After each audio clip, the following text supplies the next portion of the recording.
let me tell you how proud I am of you. Right. You got a Nike deal. Right. Jordan deal? Jordan deal. And a Moet deal. Like, yo, make the noise, man.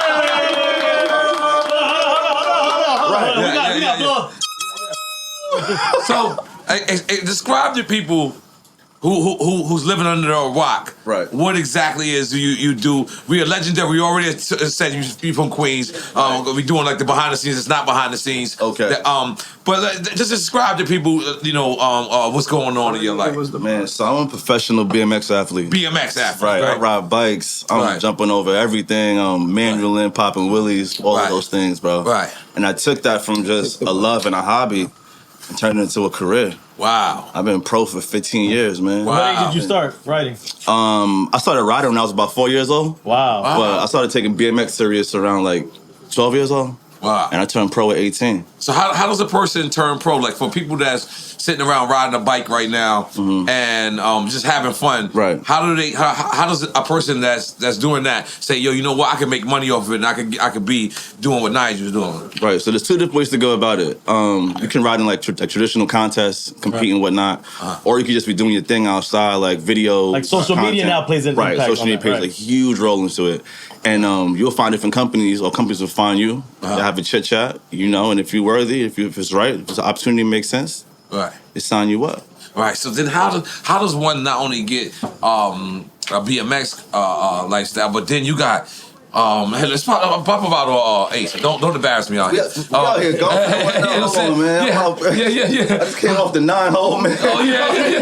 Oh yeah. We golfing out here with Duce, baby. How about that? You a golfer too? Nah, I came out here for the vibes. Okay. All right. Same with us. Yeah, the vibes, man. I came for the vibes. So how does it go? How does a person even like I said, you say you got Jordan, right? I remember Jordan's like first athlete he ever endorsed was Derek Jeter, right? So then he's endorsing you. Like, how the hell is that? I got my Jordans right now. Like, you know what I'm saying? How is that? Hold on, I got my gold cup too. Shout out to Mario too, man. I'm keeping it Queens. I see what's going on. Exactly what's I had on Balenciaga. I said, wait a minute, let me get my life together. I took it off. I had to get my life together. But real quick, that's the main way to generate revenue if you're like a bike rider, if you're a skater, a surfer, like endorsement deals, right? Right, endorsement deals. Unless you create your own brand. Deals, you create your own brand. You compete in contests. Especially nowadays, man, with like social media, there's so many different ways to go about it. Right. Like it's really like the Wild Wild West in a sense. You can make it your own. Right. This is what I've been doing my entire career. But how did you get the call when Jordan called? What did they say? So listen. So when I turned pro, right? I turned pro at 18 and I got signed to Dave Mirra.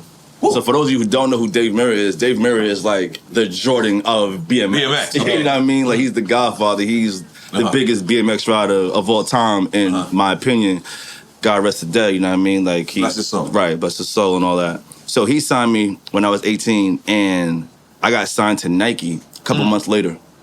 So like when I turned pro, it was like in a very like kind of like precedent way, right? It was like damn, you signed to Miracle Bikes and you signed to Nike. So I've been on Nike for a very long time. I recently I signed from I switched from Nike to Jordan brand within like about a year ago. So it's been amazing to go cross category in a brand like that. You know what I mean? Doing NBA shit, nigga. Yeah, right. Solid. Do you feel that representation has changed for Black and Brown in this space? Because before, back in the days, you look back, it wasn't there. 100%. 100%, because you got so many kids from the hood now because looking at it like, okay, I can do this now too. Right. You feel me? Like even Pharrell, like I'm so glad that I'm affiliated with Pharrell. But even back then, like he was presenting like the skateboard, the BMX type of thing, and people were ignoring him back then. No, it wasn't cool, but that's because I think there was a lack of representation. I was a skater. Mark Gonzalez was the only skater that was Latino that I was like, yo, he's doing it. Right. But there was only like one or two maybe. It was a handful, right? Yeah. Right. See, but nowadays with like social media now, everyone has access to it. There's way more skate parks everywhere. Like people can put their content out and they're not confined to having to wait for the big brand to come find you. Right. I mean, like now it's like, okay, I'm gonna put my content out and I'm gonna make it mine and I can create my merch. What I need to do now. Right. Different. Right. You know what I mean?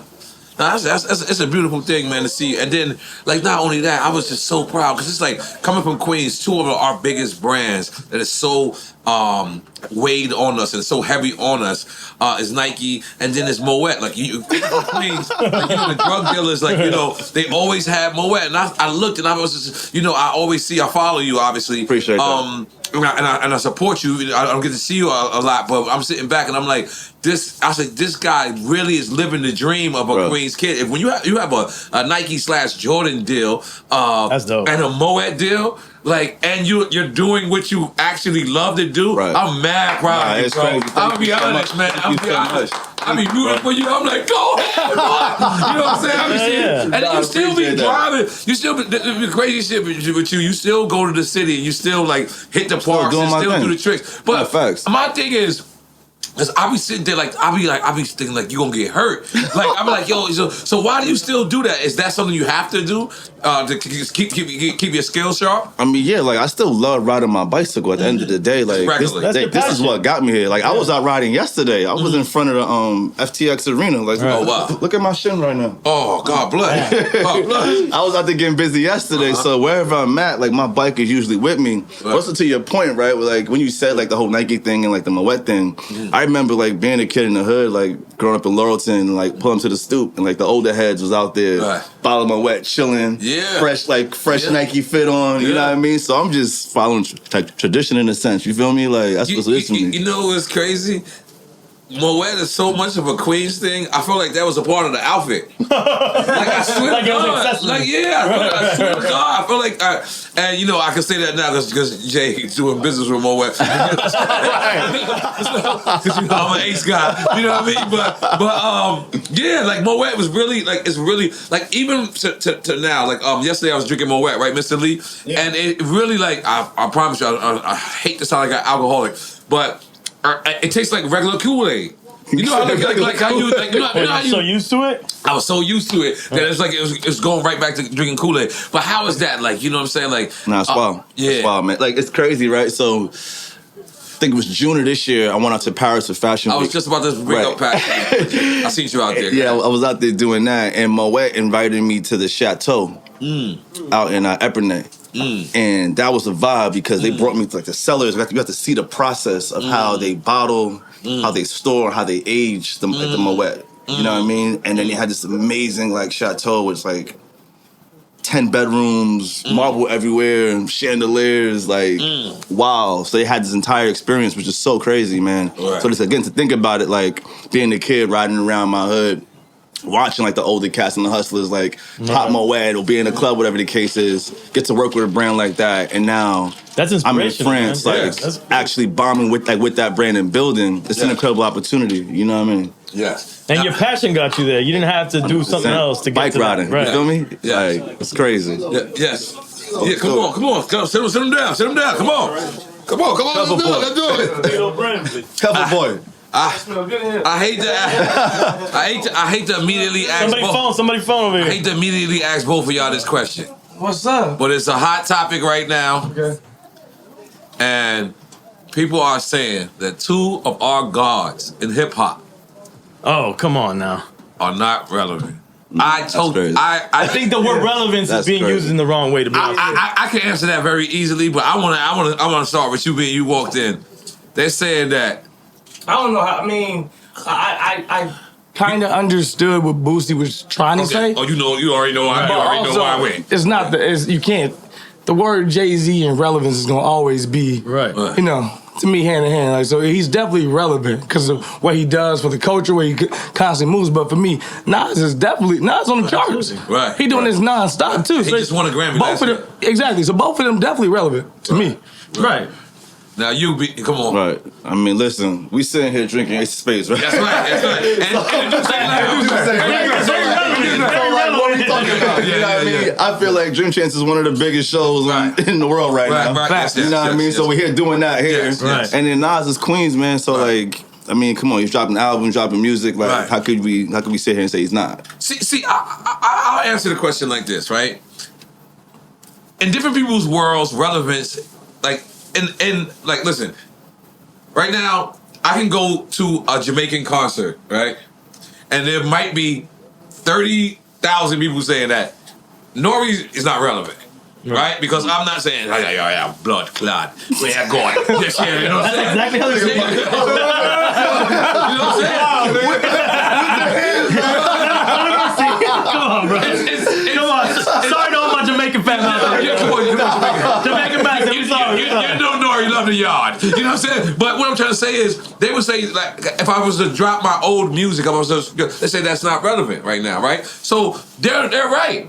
They're right? So, but then in my world, maybe this reggae artist, this old school reggae artist that is still relevant in their field, it's not. For you, right. What I used to listen to in my school hooky parties is not what I'm listening to now. So the word relevant is only relevant to people who find relevant. Yeah, it's very specific. Yeah. It's very specific. 100%. Like some people were making that conversation about music specific. Okay, you could have that specific to generational, like youth versus this. You know what I'm saying? But relevance, come on, we gotta redefine it right now. Like right now, some people say Britney Spears not relevant. I say Britney Spears, come on, Drink Champs, we gonna kill that. Yeah, we got it. You know what I'm saying? We gonna kill that. You know what I'm saying? You know what I'm saying? We gonna kill that, man. You know what it is for me? I think too, it's about exposure, man. Like everyone, I feel like nowadays, because you can follow who you want to follow on social media, like your world's very finite to what you find important. Yeah. You know what I mean? And what you find important doesn't mean that something else is not important. So I think it's all based down to and you know, Boosie's my friend, but it's like if you was to find the young kid in Queens right now, just a random young kid in Queens, right? Yeah. And you would say, is Boosie relevant? I bet you that kid in Queens would not say he is, right? Yeah. Because that kid in Queens is listening to whoever is hot at that moment, and maybe. And now, Boosie might agree with you though. And he's going to agree with you. I will never come at Boosie, but and that's just really what it is, man. You know, it's just like, I think it also is though. Boosie made that statement, and he was like, where he is, his circuit that he's doing as well, the clubs that he's performing at are very specific. So and it's a certain circuit. Yeah, so he's like, oh, you're not relevant there. I would never be relevant there. Honestly, my style of music, hip hop, whatever it is, wouldn't play necessarily in those venues anyway. So of course you would believe I'm not relevant because we don't play necessarily at the same venue as well. Right. Well, to me, they're both relevant. To me, I still look up to them, to what they did as far as business, as far as music, as far as artistry. I always look up to them. But I will never deny the fact that Boosie is his own version of Jay-Z. I will never defy the fact that Boosie is his own version of... No, Boosie also talked about this. We relevant over there. He's like, there's only all men don't know what they're talking about. Boosie shit was yesterday. 21 But the fact he was on that is important. But that plays to the point that we're talking about. That everything is very finite, like you said. Everything is like very detailed to what you're watching, what you're looking at. Truthfully, relevancy is irrelevant to me. To be honest with you, because the fact that you could be, I know artists that like remember when the SoundCloud shit was popping, and there was artists that had millions and millions of followers. They doing festivals. You ask the average. Like hip hop head, let's say, you ask them, yo, you know this artist? Never heard of him. Yeah. But this artist here is making millions of dollars. They got millions of followers. They doing festivals. That's the world we live in now. It's like in my world, Big Daddy Kane will never be irrelevant. In my world, the world that I live in, Big Daddy Kane will never be irrelevant. But to my son probably doesn't even know who Big Daddy Kane is. You know what I'm saying? But that's actually my. But even more importantly, that's my point. Your son, you'll never be irrelevant. Like to our, that's what I'm saying. Like it's all of that is irrelevant. You know what I'm saying? Because to somebody, you relevant. You know what I'm saying? Yo, man, it's a lot of good watches out here, man. That's a lot of money. I'm just looking around. I judge a motherfucker by their watch. I'm letting you know I judge your ass. Damn. You judge me for a long time. For years. You know what's crazy? I was with Pharrell yesterday, and I was like, yo, and he was like, yeah, now you want to wear Richard Milles. I was about 10 years ago, I was laughing at Pharrell. I was like, this is bullshit, swatch. I had no idea what I was making fun of. Ahead of the curve. He was always ahead. In the future, Yeah. Yo, that guys, what's going on? They trying to make us do the pop-up dance. Let's go. Come on. What, you calling us a bootleg? You calling it a bootleg? Come on. Make the crew. Come on.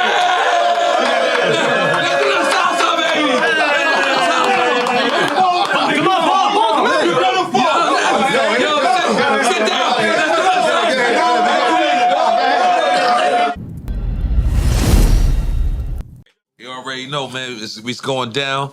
We got motherfucking the homie J.R. Smith in the building. Make some noise. Yeah. How many championships you got? Two? Two? God damn it. Champion, award winner.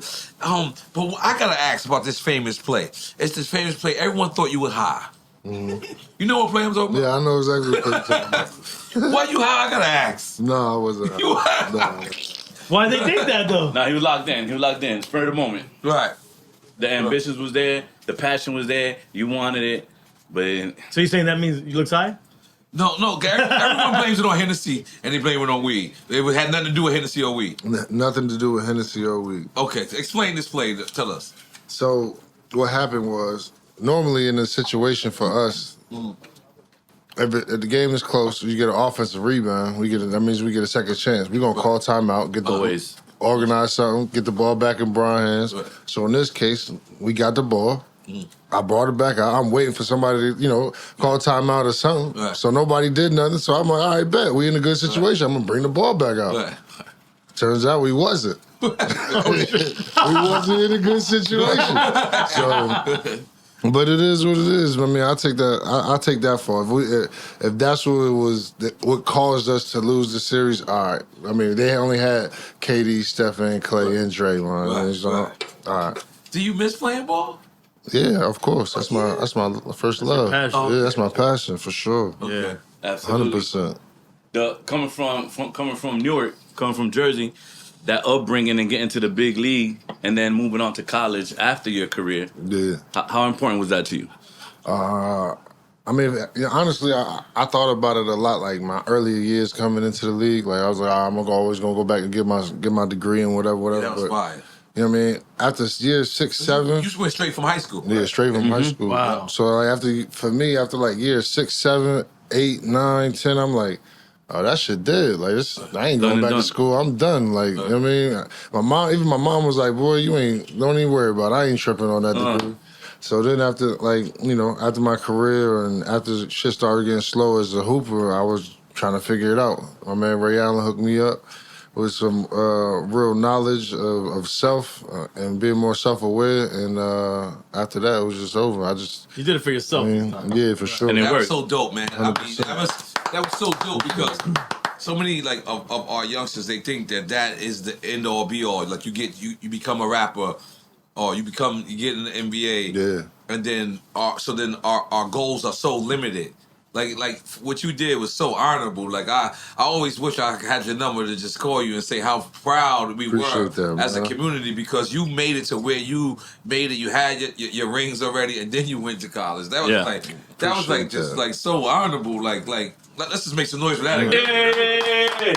Appreciate that. Was that unexpected? Nah, it's never too late. And like the biggest thing for me, like growing up, I was always an athlete. Like it was all to me making it out was always basketball, football, baseball, or something like that. So that was my outlet. So when I catered to that, I catered to that so much, I didn't learn how to do everything else. Like people like get on me about it, but I've never changed a tire on a car. I've had money since I was 17. So by the time I got my first car, you got clean hands. Like I don't know how to. Real shit. That's like real. I call my mother when it's time to washing my clothes. I gotta call my mom's. Like I paid somebody since I was 17, 18 to wash my shit. I don't know. Dude, so like little shit like that, like trades, when they took trades out of the community, and like I feel like for especially the black and brown community is where we really lack that because we start working with our hands. We start being carpenters, we start being construction workers, start being so many things that just is a necessity through life opposed to just clicking and making it seem like everything is easy to just make that bread. And it builds confidence to know these things. Doesn't mean you don't use them all the time. Nah, but it's a confidence builder for a person. For sure. What's your favorite team you ever played for? Good question. Favorite team? There's no pressure. There's no play right now. No pressure. NCAAs, man. Okay, all right, we need to break that barrier, actually, though. Right, yes, sir. But NCAAs. Yeah. Favorite team though. My favorite team was my Cleveland team, the chip team. Like we was thick as thieves, but and Kyrie was on that team as well, right? Yeah. Kyrie, LeBron. Me, Kai, Bron, Kev, Channing, RJ, Sean, I mean, we had a crew. It was, Tristan, we missed that team, man. Just the bond we had as a team was crazy. Like, I've been on good teams, but I've been on some teams that we quote unquote was tight knit, but like every time we moved around, it was always 13, 14, 15 people.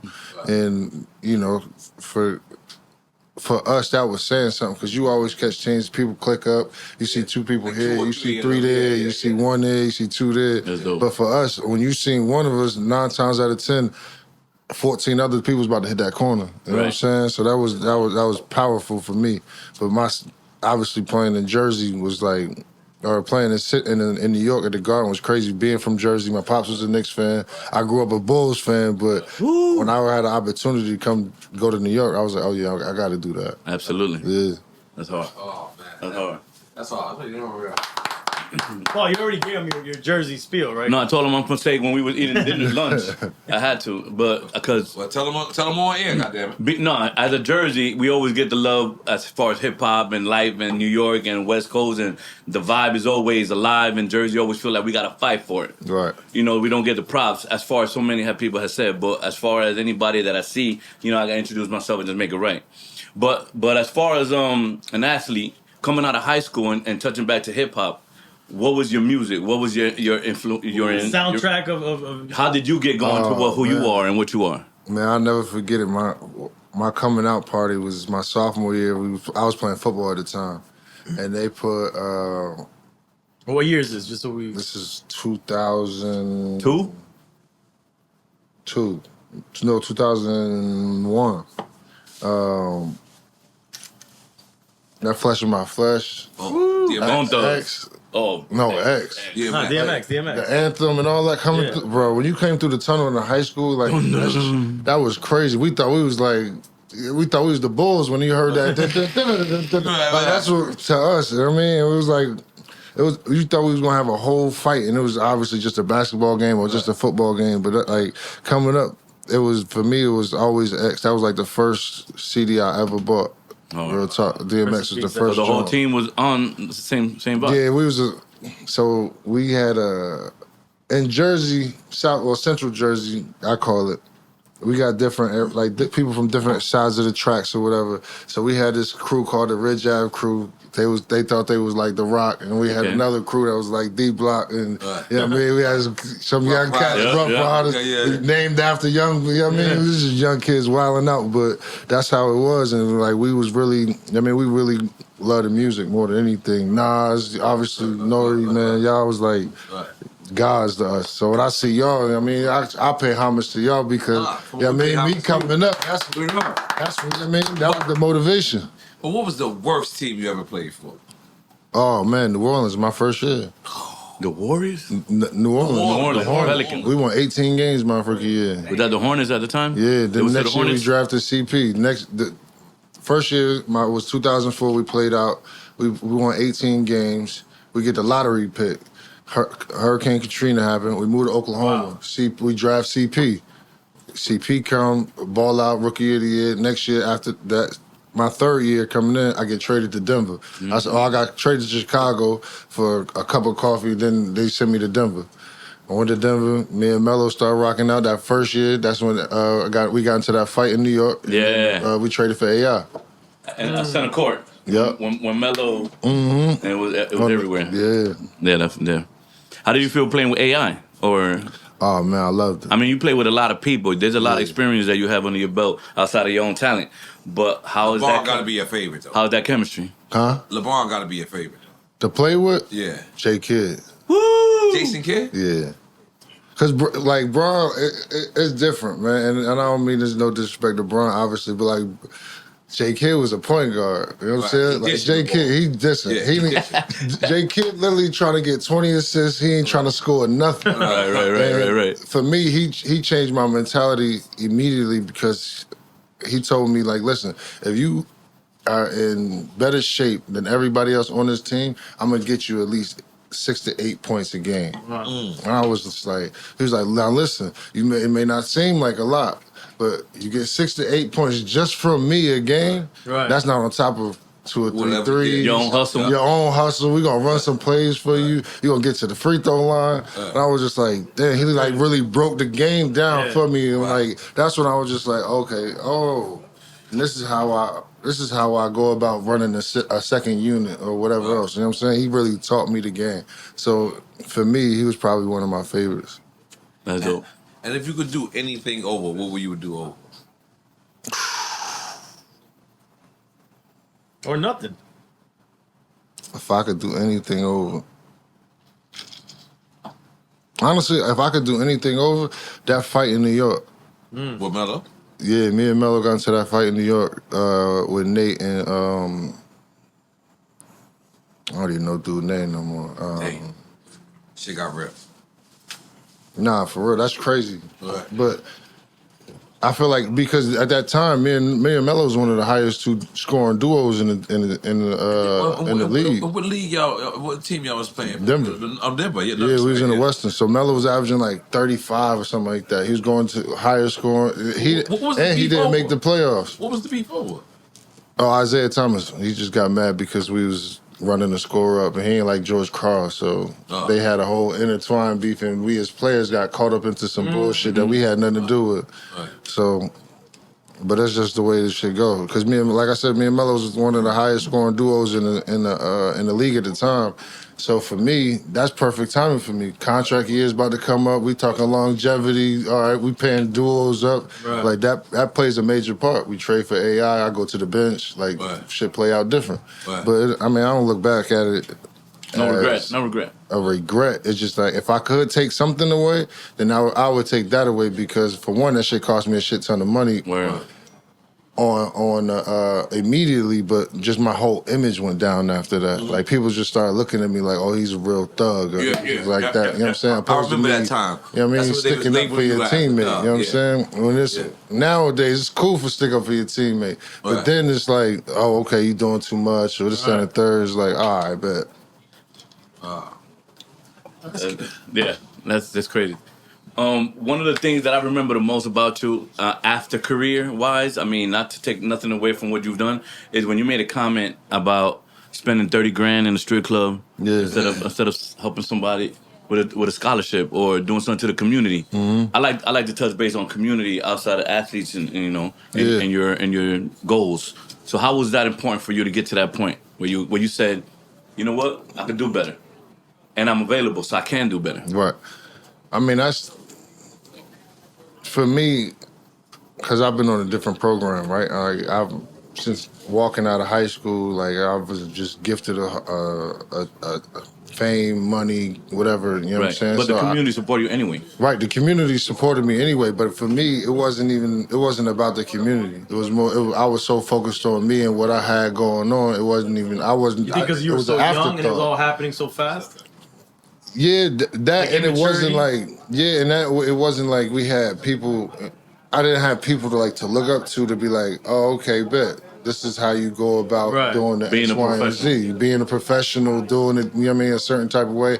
We was in a funky era between throwback jerseys, being rebellious towards the league and shit like that. So it was like my idols was bad boys in a sense. You know what I'm saying? My idols was AI,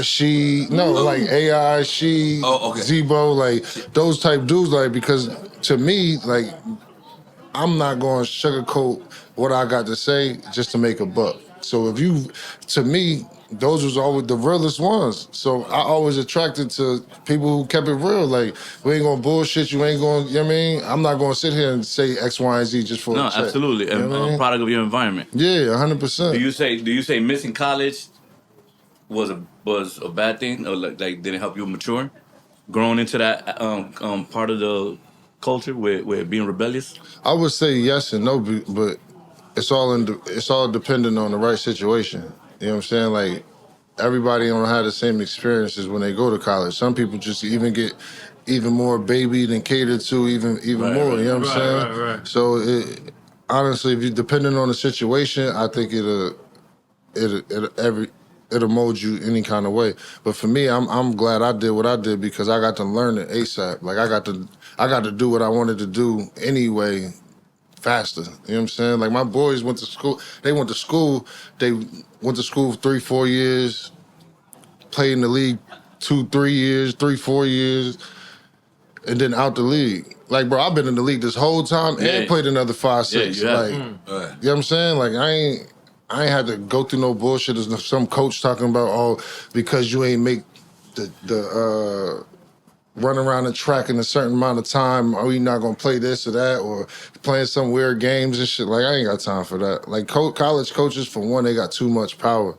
You know what I'm saying? And I feel like for me, You said college coaches? yeah, for sure, bro, because they control everything. Like, now that these dudes starting to get bread, now it's gonna be a little different. Because they throwing, like, you got some weight to throw college on. players now. Right, that's what I'm Players are trying saying. to get bread. Yeah, The NIL. Yeah, you got to think, like, if I'm a quarterback at Alabama and I'm getting $3 million off of some NIL shit, like, I got to bring some more say around this shit. Nick Saban, like, don't give me no disrespect. You are who you are, but you're not just about to be talking to me and treat me any kind of way now. Right. You know what I'm like saying? he's the gatekeeper to get to that. Right, like they really look like they the gatekeeper. They treat players like that. I've seen it happen. Career before it starts, for 100%. I've been in Louisville and I've seen Patino talk to some of these people crazy. You know what I'm saying? I like, and he's a great coach. Don't get me wrong, but I've seen these people talk to people crazy. But he got bro. in trouble and he navigated his way out of that. Right back. Yeah, I mean.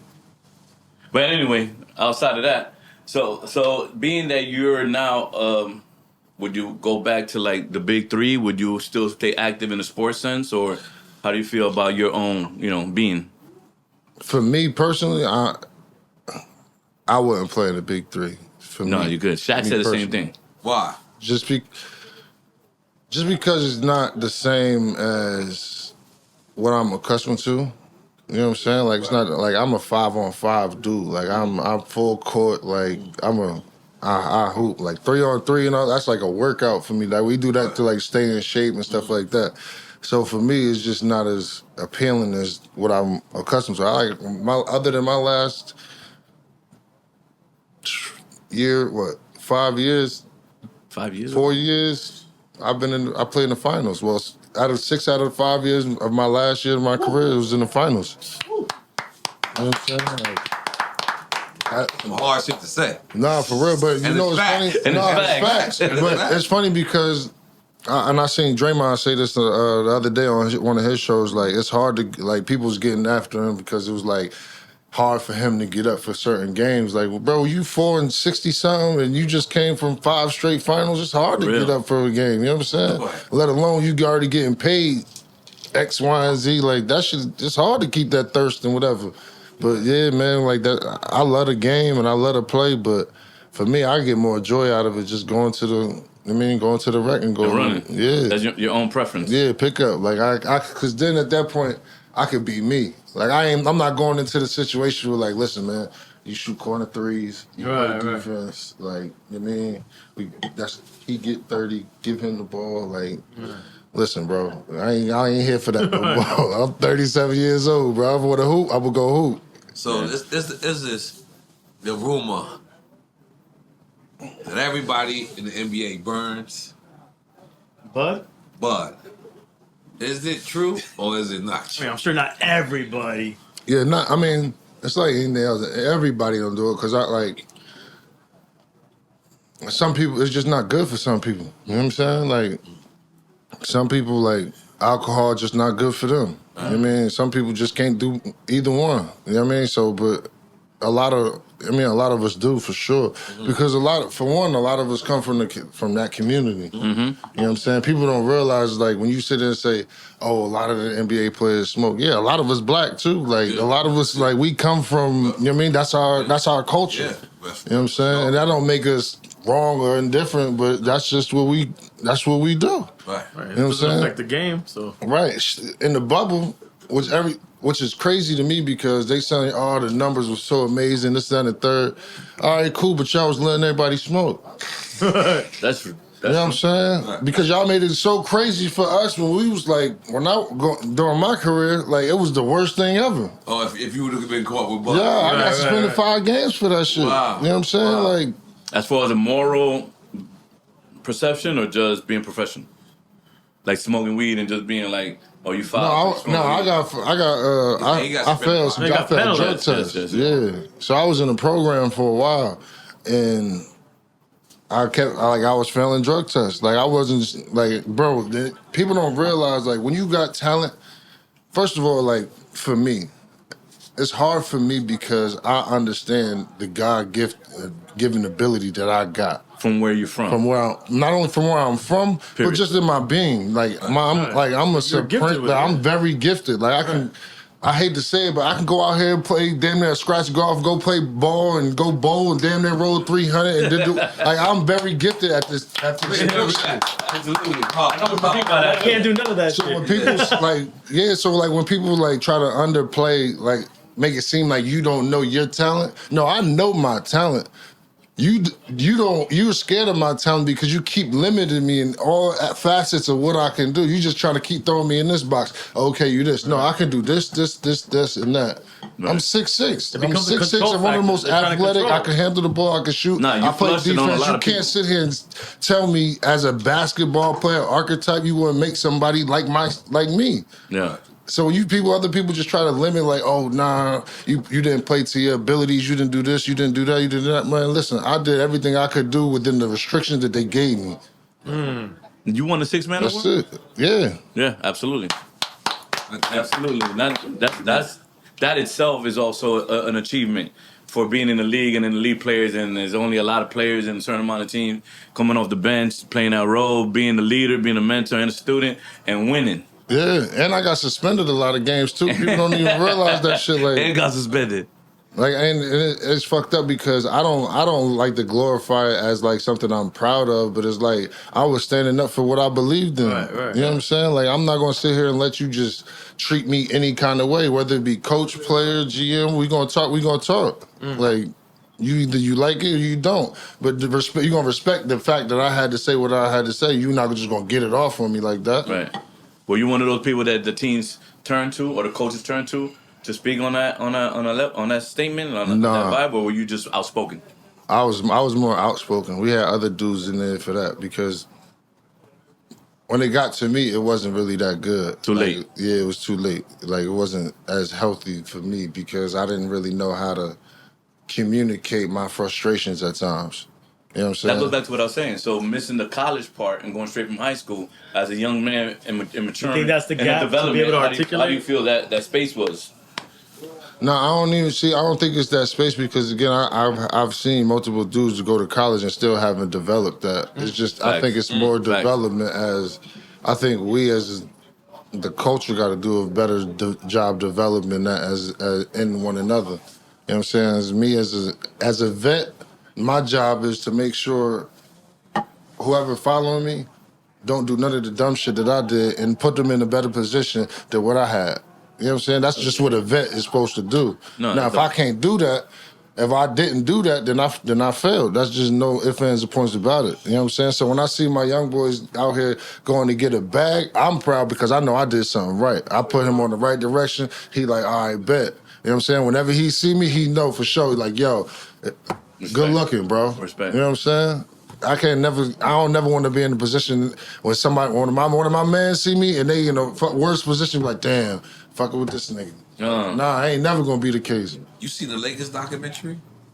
I seen bits and pieces of it. I ain't really. You ever thought about coaching? I'm more player development. I'm not like individual player development. Yeah, like certain players? Yeah, I like helping players get better at their craft. Like all of that X's and O's and because once you get into that, then it's like it's so much political pieces to the game. You gotta this person got to play 35 minutes. This person got to play this time. You got to it's as more a player, like, you don't think you can manage that? Nah. Because they just say he don't really like it. He don't like it. Because it's not coming from the coach. It's not giving you a strategic. It's the political part of it that you're not feeling. It's somebody from the upper box like, yo, nah, he got to play. Right. Oh, nah, he got to. It's not just the game. You know what I'm saying? Oh, damn. Is that early in the career or like later in the career? No, that's just coaching period. In general, right? Like that's just when I was with the Knicks, right? This is after me winning 6-man, and they wanted me to because I would always work out by myself. Was it me and my trainer? Yeah, even though when I was with the Knicks, I would always work out by myself because for so long, even when I was in New Orleans, when I was in Denver, when I got to the Knicks, all the coaches were always like, oh, why is he doing this? Or why is he doing that? And why is he doing, like, for me, I'll practice the shots that I shoot. So for... The rumor was you was a thug. That's the rumor. Yeah, and for me, like, once you start, like, really believing that shit and I see you believe it, I'm starting to distance myself from you because now it's like you're not even giving me the opportunity or the benefit of the doubt to be me. So, you know what? I'm going to just nip it in the butt. So I ain't got to worry about trusting you because I already don't. So I ain't got to, you know what I mean? Right. So I just alleviate myself from the whole situation. But when I was there, like, there was like, again, why is he doing this? Why is he doing that? Why is he doing this? So I was like, all right, bet. I won 6 man. They're like, oh, now you got to be around more for, again, like young guys, this and that. We want to see your face more or whatever. So get back into it. And it's like, oh, why are you doing this? And why you, like, bro, like, what you want me here for? Like, you asked me to come around. So when I come around, now you want to ask me what I'm doing. Why am I doing certain things? Right. Like, don't ask me that. When you see the finished product, when we step on the floor, you see 18, 5, and 4. Don't worry about how it got there. Just know that it's gonna get there. So is it fair to say that you did it all alone? Did you have any vets? And in N.O.R.E, started my episode, N.O.R.E brought up that having vets is important in a young man's career.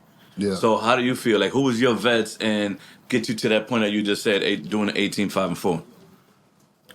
That's when I had J Kidd. J Kidd. When I had J Kidd, when I got to New York, that was like my first. When you say she, you saying Rasheed Wallace? Rasheed Wallace. Oh, that's like Rasheed Wallace. Nah, that's like. That's big bro. Yeah, like for real. She,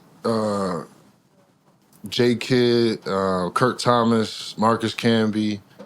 Marcus Camby from Syracuse? Yeah. Yeah. Not Syracuse, UMass. UMass. Yeah, we had Andre Miller in Denver. I had Chauncey for a minute. But like at that time, for me, it was hard because, and I at times I said I had bad vets. It's not that I had bad vets. I had vets who didn't know how to translate what I was going through to get to me. You know what I'm saying? Like sometimes they was telling me shit and it was just like, they couldn't make it relatable? Yeah, they couldn't really make it relatable. They was so old school and, you know what I mean? Like when I'm coming, I'm 17, 18 years old getting drafted. My vets is 36, 37 years old. You know what I'm saying? Like they got kids damn near my age. Right. You know what I mean? Yeah, that's gonna be hard. So it was like it was drastic for me. That way. Continue. You know what I mean? Like then I wasn't playing. Like I had a Byron Scott who coming from a Pat Riley coaching type style, like who already don't like young players, all that shit. And so I didn't play like the first half of the season of my rookie year. So I'm like, shit, I should have went to school. Like what? Okay, so you had you that thought. No, I definitely had the thought. It's important for the people to say you ain't just jump because you had an opportunity. Like you actually said, I could have gone to school. I could have no, for sure. Because my team, if I'd have went to school, they won national championship. Carolina won the chip already. So they just add me. We just blow everybody out even more by 25, 30. So it wasn't even. That's the way I look at it anyway. But I agree. I mean. Shit is wild, man. I'm just happy to be here, man. Damn. Yeah, absolutely, man. So, did you see what LeBron said this morning about Kyrie? Yeah. Was this morning? No, I believe it was yesterday, live after the game.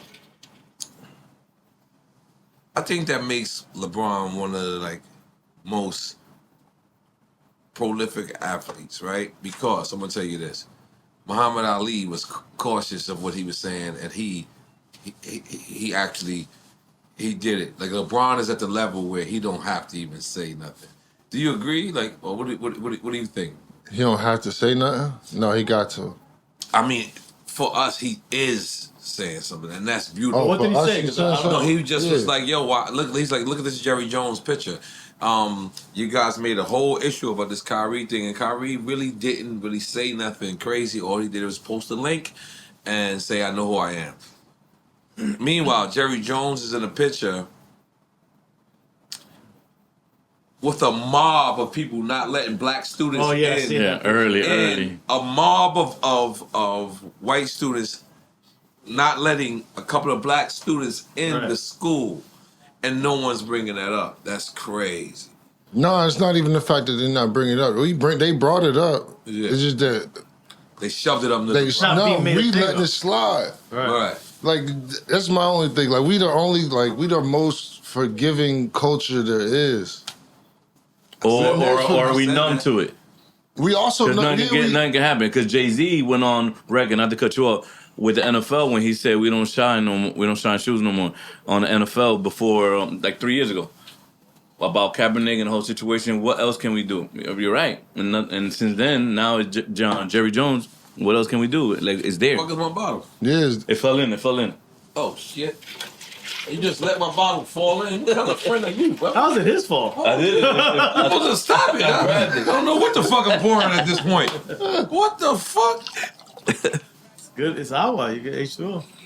But still good. It's not that it's not being brought up. It's just that who can push that? Nah, that's fucked up, man. Let's be clear. Have you ever worked for a team that you thought the owner was racist? Yeah. Really? 100%. I'm scared to ask 100%. you. Hold on. Can I just throw the one that threw Charles Oakley out? Yeah. Oh, Dolan? I don't know. Honestly, I don't know if he's racist. I think he's so arrogant and locked up into himself that he don't fuck with nobody. Like he fuck with the people who, you know what I mean, who fuck, like literally he person to person. Yeah, but it's like almost like it's a difference. He fuck with you unless you know it's levels to this shit. Got it. If you know I'm up here and you down here, then you good. And it ain't no color barrier. It's just that's who he is. He ain't answering all emails. No. So he also classism. Right, yeah, he's more classism, you know what I'm saying? Right. Like, so you saying the Denver owner? Nah. Nah, that's my man, yo. Cronky and them, that's my man. They actually I know Rams Tim too. Connolly. Tim, Tim's my man. Yeah, for sure. Where he moved? He moved somewhere else. But who do you think was a racist owner? With a fair opinion, not like you accused. I can't speak on dead people. Right. So, I know you. That says a lot, though. Right. L.A. Don Nelson. No. You said owners, right? Yeah. Yes, we did. We're not talking about the Lakers, right? Mm-mm. Oh, okay, all right, good. Yeah, that I ain't gonna lie, you gotta watch that documentary. I want to watch it now. Nah, that shit is like, it's crazy because it's just crazy. It's crazy to see the different generations, the different legacies, and I didn't realize because I'm a New Yorker, so me being an LA fan, I can't even tell nobody that. I can't even it's just I gotta. You was in secret. It was like I gotta cheerlead to myself. You know what I mean? But then watching this shit and I'm like, wow, it was a real legacy. And it's really dope. What's the name of the family? The Lakers family. What's the the bus? The bus family. It's simple. Yo, we got Ben Baller out here. Come on, let's change the subject. Let's let Ben Baller come in here, goddamn. Get in there. Change the subject, come on. Let's bring Ben Baller in here, goddamn it. What's going on? What's he gonna have a great watch on. Let me check his watch out. Goddamn. Wait. Ben Baller. Take my seat. The transition is transparent. J.R. Smith, salute my brother. No. You still staying here. You gotta stand up. Give him a chair, goddamn. Come on. I'm losing weight, but not all of it. Right. Hey man, it's all family. Come here, So, buddy. You going? all right, so I got this question is for both of y'all. You, Very careful. what the fuck are y'all doing here? Why? What is this? Golf? Golf is really? Golf is the. I've never played golf. Bro, golf is lit. Golf is crazy. I'm fully up. Bro, I'm about to sell my jewelry business and play golf full time. What? Yeah, whoever's You phone. playing it for fun or you playing Did it for... he just say you about to sell your jewelry business and play golf full time? But you don't get paid for playing golf. I made $5 million last year playing golf. Woo! Yeah, let's clap that up, bro. That's tournament? Sponsorship, tournaments. I got my own clubs. Wow. So you basically went pro for yourself? No, I'm just doing this me. Just been ball. I'm saying, if you're getting sponsorships, it's Oh, in a yeah, sense, yeah. you're going pro in a way. Me and JR are in the same agency. Yeah. So, we connected and, we got a TV show dropping in 2 months about golf, about the culture. You and JR. Is it you, just y'all? Me and JR and Malbon, who this tournament's who put this tournament. Yeah. Okay. So, all right, describe to us, the people that was living under the rock. What is this TV show? We know it's about golf, but how did this come together? You know, golf has been like a traditional game for hundreds of years, and it's been like a game that's kind of been gatekept. I don't even know if I'll say it, but by like white folks, you know what I'm saying? Absolutely. Yeah, until Tiger Woods. Yeah. I'm gonna keep it 100, and so like I think that it was real important to see, and to be quite honest, you know, I mean, you know my story, so coming up, I didn't just get it from white people, I got it from black people too, because I was in hip hop, I was in sports and whatever, but there are a lot of courses even 10 years ago, country clubs, they wouldn't let Asians play. You only Get out of here. So with the game now, we just wanted different perspectives. Him being a pro baller, me being, you know, ex-record executive to jewelry, Marbon starting something for everyone. I just felt like if we got 3 fathers, 3 people that kind of came from some sort of hip-hop culture background, and 3 different perspectives of where we are in the world with golf, I think it'd be interesting. I know it's going to be interesting. What's the name of the show? It's called Par 3. Part 3. Okay, and I know that's a golf term, Yeah, but I have no idea what I it am is. golf illiterate. So what is a par 3? So a course has so many basically let's say 18 holes here, right? Right. There's going to be, you know, 13, 14 par 4s. There's going to be 2 to 4 par 5s, and there'll probably be 2 to 4 par 3s. Par 3 is going to be a shorter hole. Technically, it's on an 18 hole, it's going to be somewhere between 110 yards to maybe even up to 210 yards. So it's a shorter distance hole. So it means you got 3 shots to make it in, and if you make 3 shots, that's par 3, right? You get par for the course or par for the hole. Got it. So par the number is how many shots you get. Right. Yeah, Okay. that they give you. Right. Par is like the even. Right. If you can shoot par, you're doing really good. And that's JR's. Nah, I ain't there yet. I'm like a 1. All for the course. Hey, Par for the course. Now we know. I'm gonna Par just for come the get course. drunk and just Now we do know. it. Just come on Because out. listen, man. everybody I know loves golf. You Shit gotta is do a drink amazing, champs bro. golf tournament. Yeah. But you gotta drink the whole par or Yeah. whatever. Well, that's what I'm saying. You just come out, hit a couple shots, outside, smoke, chill. The environment is good. You can play music if you want. So it's chill for me. I mean, I I brought my really, St. Regis cigars. Yeah, see, you lit. I brought it. And then Sean Pecos robbed all my Davidoffs. Yeah, he took all my Davidoffs. Hey, But the I culture signed up for it. Golf is changing now. You know what I'm Okay. saying? Facts. There's more people getting involved. Okay. You know, even like, There's people out there with dreads. I mean, he had Yeah. dreads, he just cut them off. Yeah, I just cut my shit. Okay. But I mean, Eastside Golf, shout out to Eastside Golf. They got an actual, you know, they're a black-owned golf brand. They out there doing Jordan class. And where's They this at? Nice. They from Atlanta. Atlanta. Okay. Yeah. Yeah. Boom. How about in LA? Is there a black-owned golf course in LA? I don't think there's a black-owned golf course in America. Maybe I'm not. Yeah, the golf course is Nah, I think it's How about Oh, my bad. Grove 23, and he has a couple spots here. who? Michael Jordan got golf. Growth. Yeah, How Grove about 23. I watched Larry Thanks, David? Diego. For sure. I watched Curb Your Enthusiasm, and in Curb Your Enthusiasm, they had an Asian golf course in LA. Is that true? There's a couple Asian golf courses here. Here, in Miami? No, he In said. Miami, I don't know. You said LA. LA, yeah. Larry David's coach is my coach, actually. Rondell Barrio. Shout out to Rondell. Shit's getting real. Cuban. Yeah, it's getting. He's Cuban? He's Cuban, B? Don't tell him, man. Spanish Cuban. I'm telling you. That's what I'm talking about, Let's remix baby. it. We're here, baby. Cubans are here. I'm Cuban, B. You done turned him up now. Goddamn. So there was a rumor that you made the very first Rockefeller chain. Is that true or no? Nah, that ain't true. Okay. You know, obviously I made a lot of them, but the first one was Manny. Rest in peace, Manny from the district. Not Tito. I'm sorry, Tito was the first one. My bad. I don't know All why right, the you fuck know, I know said my Tito shit. from the You district, know what I my mean? bad. Come on. Man, you don't think I know Fury, bro? Come on, man. I'm fucking with you. Yo, Manny made it. Tito made the first one. Jacob made a few after, and then Chris Ayer, who I would love to see around because I think there need to be more black jewelers in the game, especially in this world. Especially when you're talking about hip hop, it's weird how. And I don't care because half my family's Jewish, but it is really diamond game is controlled mostly by by a lot of Jewish people and stuff and everything. And I don't have an issue, but Chris Ayer was literally the biggest jeweler in the world. You know what I'm saying? The Iceman. Wow. And he was making all the rose gold joints. Oh. And then Dame lost a bet to me, so he had to give me his 1 of 3 rose gold rock chain. I have my OG rock chain still, obviously. Woo. But I made a bunch of them, and I make the Rock Nation ones too. But yeah. It's real shit right here, man. It's real shit right here. This real shit. So basically, what I'm leaving from both of y'all is that I gotta start playing golf. For sure. And I could drink. It's not like I gotta stop playing. Nah, you good. There's a Drink and smoke. golf course in They got a person. Yo, you they ain't got walk a over to the person bar. They got a around bar to bring there. it to you. Dog, they have a golf Word up. cart girl that dresses nice and bring the alcohol to you. Yeah. That's the blunt. We gotta do drink champs on the golf Straight course. up. Yeah. Nah, We facts. we're here. I'm talking about playing the game. Playing the game. Oh, you're right. I was scared to play.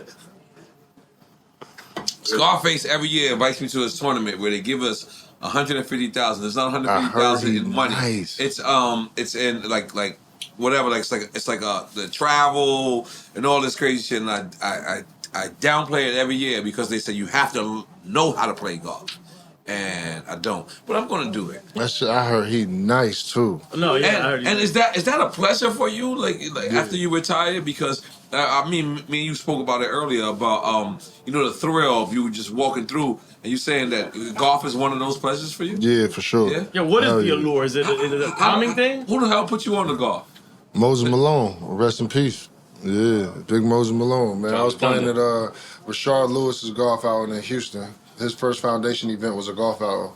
And I was just riding around, messing with people kind of like this, drinking and smoking and shit, messing with the cart girls. And he was like, for real. That's real shit. Yeah, word up. He was like, man, young fella, you talking all this shit? Because people was hitting in the woods, they all over this place. I was like, young fella, come hit this ball. You talking all this shit, come hit this ball. I get up there, he showed me how to hold this shit, like, all right, like this. He's like, yeah. I hit that shit 300 yards down the fairway. I was like, man, this shit is easy. Dip, talking shit, go back around, drinking, smoking this shit, come back on his group like an hour and a half later. He bet me like 300. Yo, motherfucker, you can't do it again. You can't do it again. He telling everybody, I get up that bitch, can't hit the ball. I said, oh, nah. I'm gonna get this shit. And I've been hooked there since.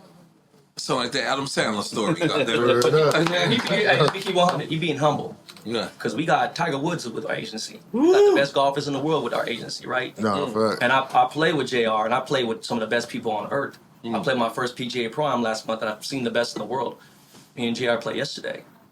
This motherfucker hitting the ball just as far as PGA players. Nice. And you played in the PGA? I play. Well, what happens PGA? is you get invited to play in the PGA Pro-Am. Pro-Ams. Either you a billionaire and you pay $250K to play with the Oh, people. you could pay to play in that? Yeah, I'm not Oh. paying nobody. No, I'm just saying people Yeah. can. Or you get sponsored in, they ask you. And I got invited in Japan. That's it was dope. a big honor. Yeah. That's dope. That's And dope. JR, I'm not gonna lie, you don't trust us. Why you either your golf court just stick in there? Like, Oh, nah, you gotta be man. from Newark all Hey, the time. man. Hey, man. He sees a lot of dudes in here. He gotta be ready, man. Nah, man. At some point, he's gonna hand it to somebody. I was like that when I was a kid, too. I always had my ball with me at age. I ain't mad at him, man. You know what I'm That's dope. That's saying? dope. I'm like, They gotta- my man don't trust us at all, man. I don't know what kind of drink relationship. I don't know what kind of fucking what's that called? Drink chance reputation we got. But you good over here, brother. Just in case. Appreciate it, man. And we drinking that motherfucking Ace that Ace of Spades. Do say. I'm just glad I'm worthy to drink it, man. Yeah, 'Cause I've been watching some people just ain't allowed to drink it, I heard. Oh yeah. Oh yeah, they banned. Yeah, so now on the fruit. Not approved. Yeah, I gotta hate Damn, why study in here, I'm just bro? glad I'm approved, man. Yeah, but you ain't finished your Douce. Did you finish your Douce? Yeah, I finished And one you of ain't- Nah, he been drinking that one. Look, he drank the straight up joint. Yeah, come on, give us some Douce. Come on. We got the lemonade. I need some more, man. Oh yeah, here. And we got He tell him to we got a bring- brand give us new the That bottle. was you calling me? That's what Yeah, I'm because I didn't know where the cart was. I had my AirPods and my medicine in there. I was like, hold on. Oh, man. Now let me ask you something, Ben Baller, and JR. Are y'all out here for art? For Basil? I'm out here for golf, bro. Oh shit. I'm out here for art, too. One of my friends is good as a young, he not young, but black painter, Alonzo Adams. He made a piece for me. We are our ancestors' wildest dreams, and you know he makes a lot of great pieces. He makes a lot of black art golf pieces as well. So I'm coming to see his show, seeing some of his. Where's the show at?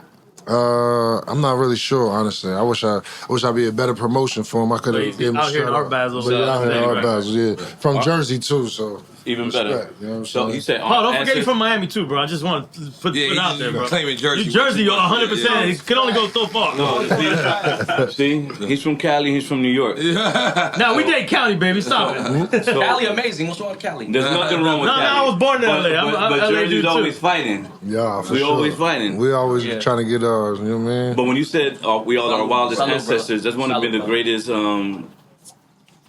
slogans. If not movement. Yeah, How do you feel sure. about that? We are our wildest ancestors' dreams. To me, it means a lot because, like, when I think about my grandparents and I think about the lineage that I was fortunate to come through. I mean, I come from my grandmother had 11 children. You know what I'm saying? Unfortunately, 2 passed away, so I got 9 aunts and uncles, and my father's the oldest boy. And throughout my siblings, throughout my aunts and uncles, each person has damn near 4 to 5 kids.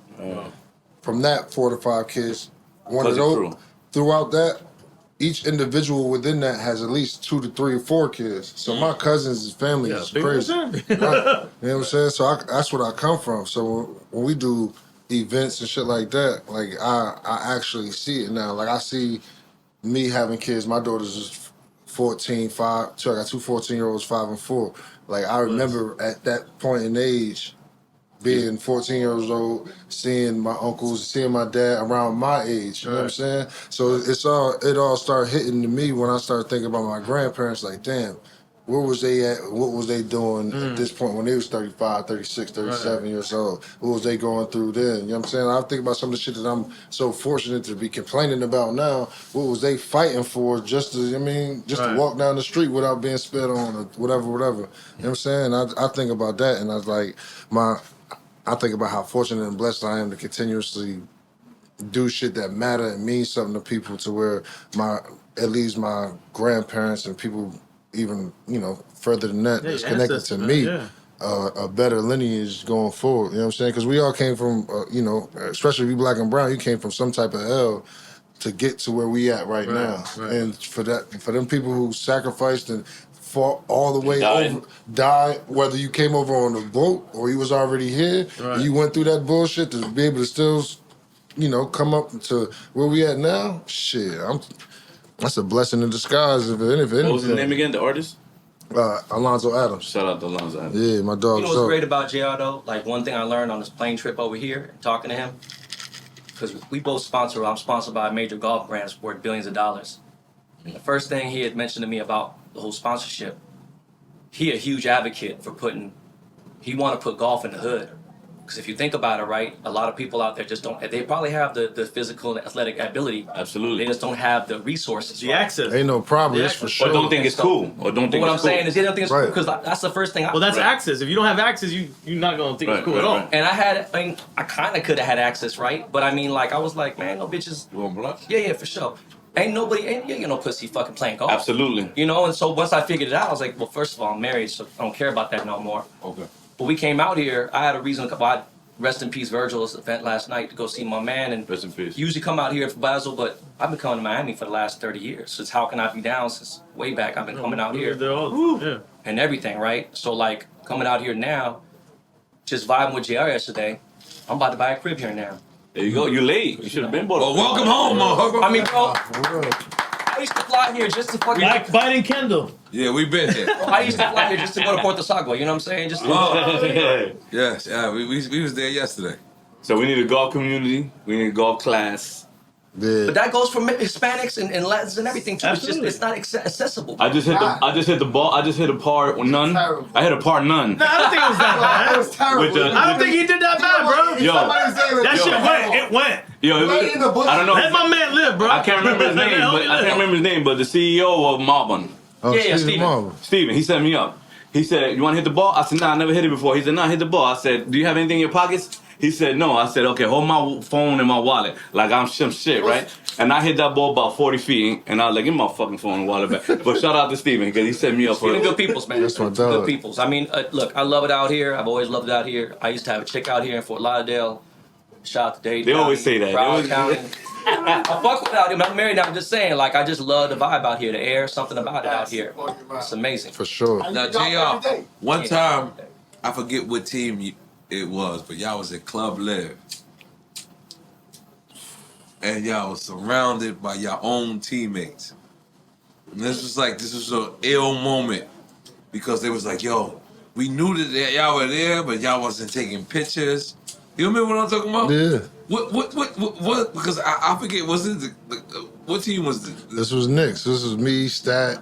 No, because you were with LeBron this night. Oh, you talking about with the Cleveland? Yeah, this was Cleveland. Then you was at Club Live, and y'all came, and I forget what it was, but it was like a important game, and they said none of the Cavaliers is taking no pictures, and they just stood. You was there that night. I had a game the next day. It was the next day, and they went to Club Live, and I swear to God, it was like I always wanted to ask you this because there's always these weird stories about Tom Brady and you know these elite athletes that make they homies just do some crazy Derek shit. Jeter shit. Derek Jeter and all this, yeah. And it was one of these nights. They was like, yo, and y'all was all in a circle in Club Live, and I looked.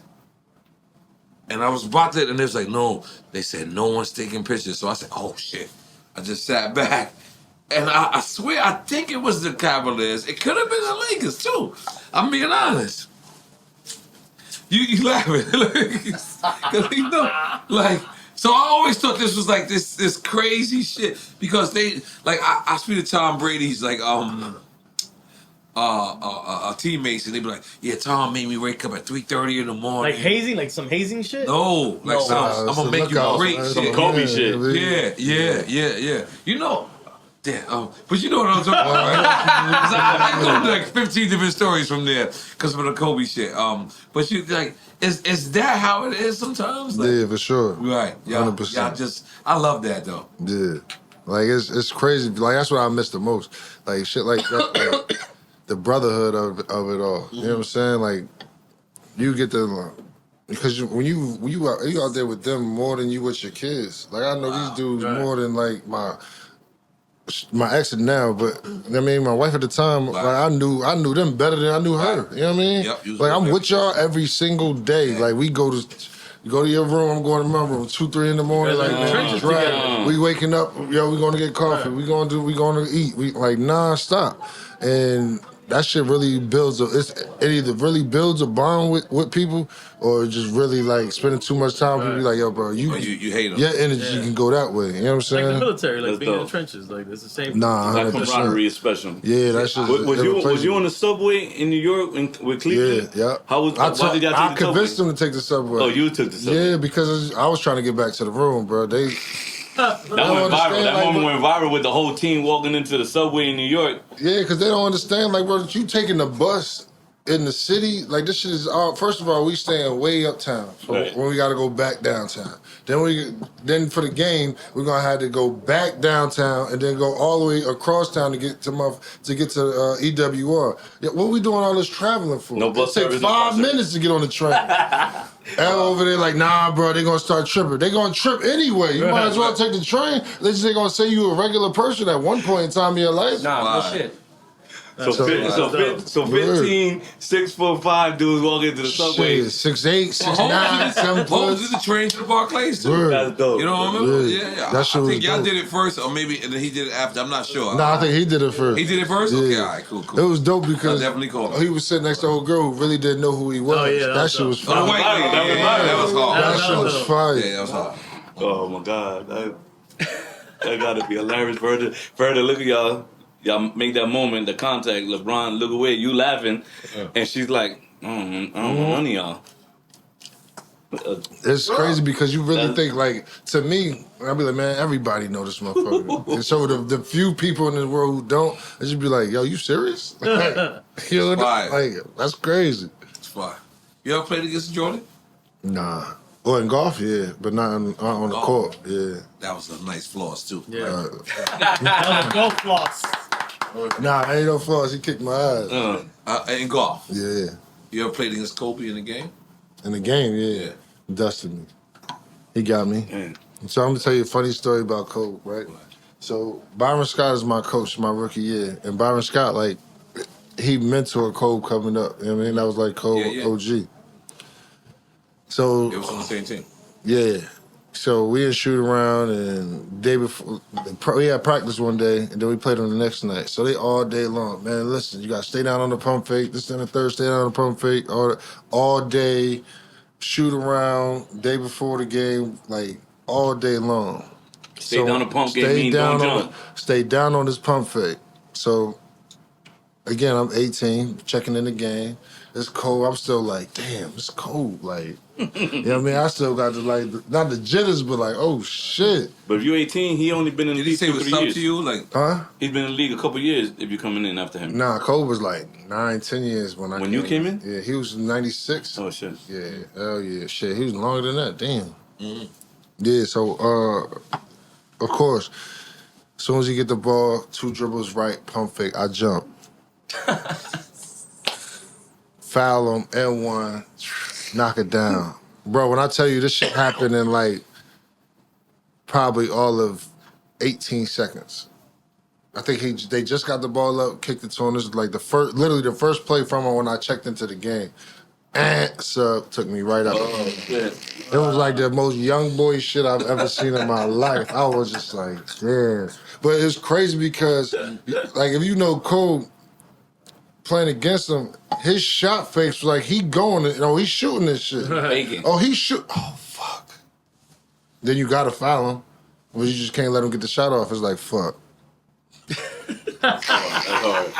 Rest in peace, Cole, man. Cole was that dude, bro. He was that dude for real. But now, like Ben Baller, let me ask you, what the fuck is the problem with you and Jim Jones? How the hell did y'all, bro, man? Dog, that was some bullshit from academics, bro. Me and Jim is good. We I love Jim, bro. That's beautiful. That's my dog, bro. I have been around since Dipset days. Like, me and Jimmy is good. Jimmy hit me up. Hey man, I'm in Asia. I'm here. Can you help me get into just this Japanese art and shit? Me and Jim is good. We ain't got no beef at all. Okay. So what initially happened? He was showing a picture of doing some pull-ups or something. And I trolled his page. I was like, yeah, man, you stop being scared of me. I heard you can't walk through Harlem or some shit, man. I'm here waiting for you. I'm on 125th. What's good? And he was like, it's nothing. He started kind of fucking around back. Right. Meanwhile, me and him about to go meet up at the ASAP Yams Day. Right. So academics made it seem like it was some drama or some beef or some shit. Oh, DJ academics. Yeah. Oh, okay. But so people actually were hitting me up like, hey man, you really I got some people that go get him. I was like, what the fuck are you talking, bro? That's my dog. Like, I'm gonna beef with nobody. Right, that's right. Didn't you troll Drink Champs early on? I could have sworn. Yeah, he did. You trolled us at one point. I was fucking with you guys. I felt bad because when I did Captain Jack, right? You know what I'm saying? They're like, yo, let's do this thing. I know I was supposed to come on the show. I just don't really. But we love you over here, Ben Ball. You are family. In case you don't know, I know you know, but we won't say it to your face. We love you. You know. In fact, me and him had a phone call. We had to straighten it out. We had a good phone call. Yeah, y'all had a Twitter exchange, right? Yeah, that's beautiful. Steel sharp as steel. I remember that. Yeah, it was beautiful. And I'm not tripping. I would tell you the truth if I was wrong. If anything, maybe I instigated more, but it was like I got love. Like, of course, I wouldn't even be up here if I didn't have man. Same with us. That's all we is. Love combats love. Costs too much energy for that. Absolutely, man. Yes, man. And I'm extremely, proud of, because I see you since the Rockefeller days, and to where you at, and I've seen you from the beginning to where you guys is at, and it's just beautiful, man. Like that's all it is. We spread love, positive energy, and love. Yeah, for sure. God damn it, man. That's what we're about. The sun is coming out as we're saying it. Thank goodness. I'm gonna start playing golf because golf has brought us together. I don't know why. Let's swing some shots out there. Yeah, I don't know why the fuck about to y'all jack a having so golf much cart. fun. But man, thank you guys, man. Both of you guys. No, thank you, man. And always, man. Let's make some noise for that, man. We got to do a real one. And then we're gonna do a real one.